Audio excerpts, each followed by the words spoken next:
नमस्ते, आप लोग कैसे हैं। आशा करता हूँ अच्छे होंगे, स्वस्थ होंगे, मस्त होंगे। आज हम लोग परसेंटेज का सवाल करेंगे जो आपका एनटीपीसी एग्जाम में पूछा गया है।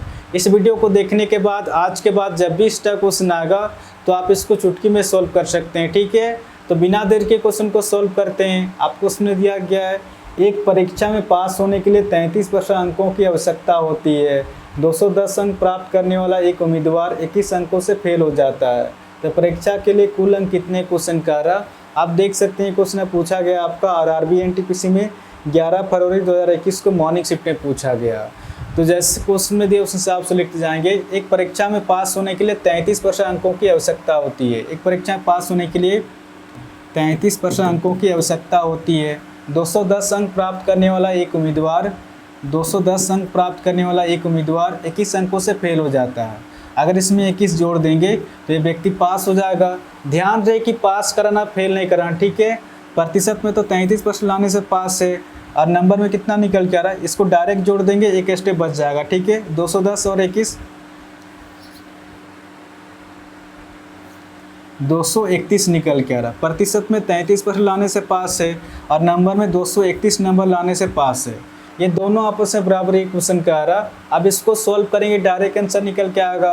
33 का 33, 33 7 231, यानी कि 1% निकल कर आपका 7 निकल कर। क्वेश्चन आपसे पूछ रहा परीक्षा के लिए कुल अंक कितने क्वेश्चन का आ रहा, तो कोई भी कुल अंक टोटल हमेशा 100% होता है।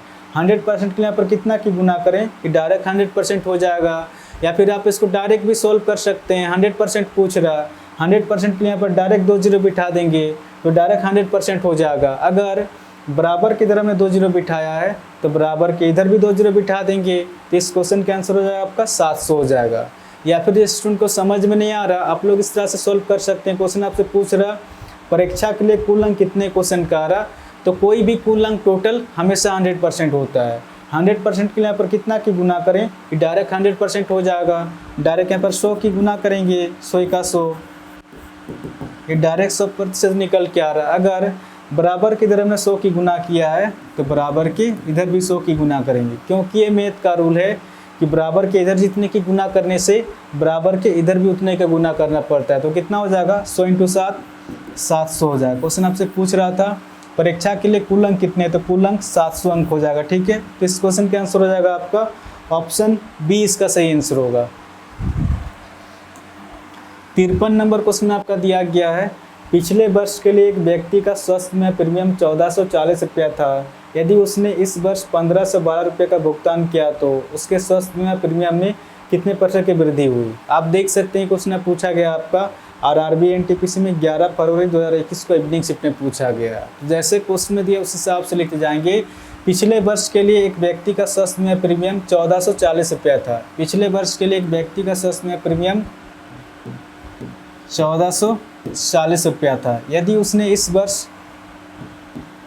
1512 रुपये का भुगतान किया तो उसके स्वास्थ्य बीमा प्रीमियम में कितने % की वृद्धि क्वेश्चन कह रहा है, यानी कि 1440 से बढ़कर 1512 रुपया हुआ। कितने की वृद्धि हो रहा है आपका, 72 की वृद्धि हो रहा है। किस पर, इस 1440 पर 72 की वृद्धि, प्रतिशत निकालने के लिए गुना 100। अब इसको सॉल्व करेंगे, डायरेक्ट आंसर निकल के आएगा। 0 से 0 कट जा रहा, 72 का 72, 72 दूने 144 हो रहा। ठीक है, 2 पछे 10, तो कहीं ना कहीं 5% की वृद्धि हो जाएगा। ठीक है, तो इस क्वेश्चन का आंसर हो जाएगा आपका ऑप्शन ए, इसका सही आंसर होगा 5% की वृद्धि हो जाएगा। 54 नंबर क्वेश्चन आपका दिया गया है, यदि किसी भिन्न के अंश में 80% कमी की जाती है और भिन्न के हर में 60% कमी की जाती है तो परिणामी भिन्न 5/6 है, तो मूल भिन्न क्या है। आप देख सकते हैं क्वेश्चन पूछा गया आपका आरआरबी एनटीपीसी में 15 फरवरी 2021 को मॉर्निंग शिफ्ट में पूछा गया।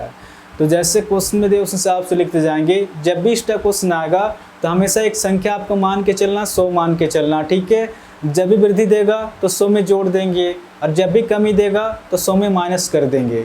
इसी फॉर्मेट का यूज करेंगे, डायरेक्ट आंसर निकल के आएगा।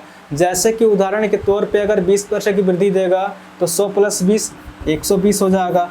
अगर 20% कमी देगा तो 100 में 20 माइनस करेंगे, 80 हो जाएगा। इसी फॉर्मेट का यूज करना। ठीक है, आपको क्वेश्चन में दिया गया है, यदि किसी भिन्न के अंश में 80% कमी की जाती है तो कोई फ्रैक्शन रहा होगा। फ्रैक्शन को मैं x/y मान के चल रहा हूँ। आपको क्वेश्चन में दिया गया है यदि किसी भिन्न के अंश में 80% कमी की जाती है, 100 में अगर 80 माइनस करेंगे शेष निकल गया आपका 20%। आगे आपको क्वेश्चन में दिया गया है और भिन्न के हर में 60% कमी की जाती है, अगर 100 में 60 माइनस करेंगे शेष निकल कर आपका 40%। तो परिणामी भिन्न 5/6 है। तो मूल भिन्न क्या है क्वेश्चन का आ रहा। अब इसको सोल्व करेंगे, डायरेक्ट आंसर निकल के आएगा 20 एका 20, 20 दूना 40, ठीक है। 2 एका 2, 2 तिया 6 निकल के आ रहा है, यानी कि x/y हो जाएगा आपका, ये क्रॉस गुना होगा, ठीक है। 5 एका 5, 3 एका 3, 5/3 हो जाएगा। तो इस क्वेश्चन का आंसर हो जाएगा आपका ऑप्शन 20 का सही आंसर होगा 5/3 हो जाएगा। तो आशा करता हूँ आज के बाद जब भी इस टाइप क्वेश्चन आएगा तो आप इसको इजीली सॉल्व कर सकते हैं। इस चैनल को आप लोग सब्सक्राइब कर सकते हैं, कुछ ना कुछ तो नया सीखने को ज़रूर मिलेगा।